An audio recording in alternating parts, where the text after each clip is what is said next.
वंदे मातरम के 150 वर्ष पूरे होने के अवसर पर अपने विचार व्यक्त करने के लिए खड़ा हुआ हूं। अध्यक्ष महोदय, मैं एक विपक्षी सांसद होने के नाते और बिहार की धरती का प्रतिनिधि होने के नाते, जहां स्वतंत्रता आंदोलन की धड़कन आज भी महसूस की जा सकती है महोदय, मेरे लिए यह क्षण अत्यंत गर्व का विषय है। अध्यक्ष महोदय, 1870 के दशक में बंकिम चंद्र चटर्जी जी के द्वारा लिखित वंदे मातरम कोई साधारण गीत नहीं था। यह वह मंत्र था जिसने अंग्रेजों की दमनकारी नीतियों के विरुद्ध हर एक भारतीयों की नसों में हिम्मत, प्रतिरोध और आत्मगौरव की नई धारा प्रवाहित करने का काम किया था महोदय, आज 150 साल बाद भी परिस्थितियां भले बदल गई हो, लेकिन इसके संदेश मातृभूमि की गरिमा, मातृभूमि की रक्षा, एकता और न्याय आज भी उतने ही आवश्यक है महोदय।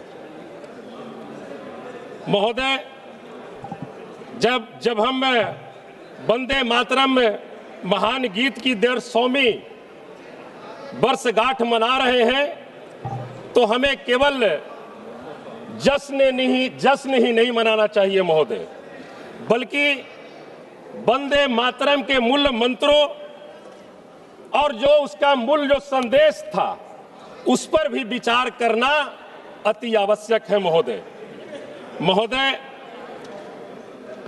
क्या हमारी मातृभूमि आज सुरक्षित और सम्मानित है?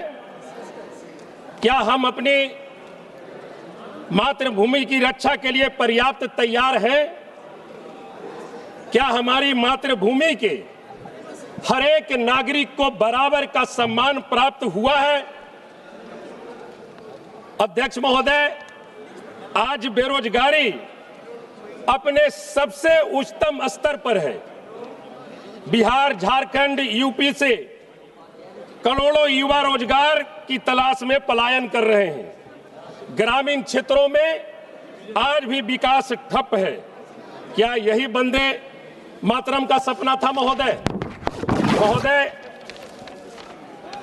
वंदे मातरम का संदेश था संपन्न, सुरक्षित और सम्मानित राष्ट्र। अध्यक्ष महोदय, मैं बीते महीनों में कई राज्यों में राष्ट्रीय गीत और राष्ट्रगान को लेकर अनावश्यक विवाद पैदा किया गया। हम बताना चाहेंगे महोदय, अभी हाल ही में जो बिहार में जो चुनाव हुआ, एक 36 वर्ष के युवा के विचारधारा को, उनके सोच को हराने के लिए राज्य और केंद्र सरकार के तमाम तंत्र का इस्तेमाल किया गया। धन, बल, छल सब कुछ लगाकर हराया गया महोदय। लोकतंत्र के उस चुनाव में हत्या की जाती है। आदर्श आचार संहिता का खुल्ला उल्लंघन किया जाता है। हम याद रखें महोदय, वंदे मातरम हमारे राष्ट्रीय एकता का प्रतीक है। इसे राजनीतिक हथियार बनाना हमारे स्वतंत्रता सेनानियों, महान पुरुषों की आत्मा को ठेस पहुंचाता है महोदय। जब बेरोजगारी रिकॉर्ड स्तर पर है, जब किसानों को एमएसपी की गारंटी नहीं मिल रही है महोदय, जब पटना का एम्स हो या दिल्ली का एम्स हो, मरीजों की लाइनें बढ़ रही है, ऐसे समय में राष्ट्रवाद का इस्तेमाल मुद्दों से ध्यान हटाने के लिए नहीं होना चाहिए महोदय।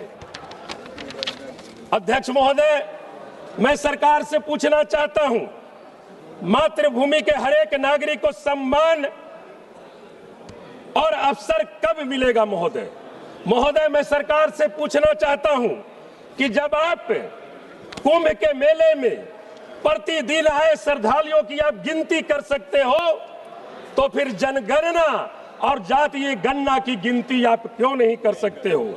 जब आप पूंजीपतियों की के कर्ज माफ कर सकते हो तो आप बिहार और देश के अन्य राज्यों के किसानों का कर्ज आप माफ क्यों नहीं कर सकते हो महोदय? महोदय, निश्चित तौर पर ये वंदे भारतम की 150वीं वर्षगांठ है महोदय, और हमें प्रण लेने की आवश्यकता है, प्रण लेने की आवश्यकता है महोदय कि हम इस राष्ट्र को समृद्ध, सम्मान और न्यायपूर्ण बनाने में अपना योगदान दें महोदय। बहुत बहुत धन्यवाद महोदय, आपने हमें समय दिया। वंदे मातरम।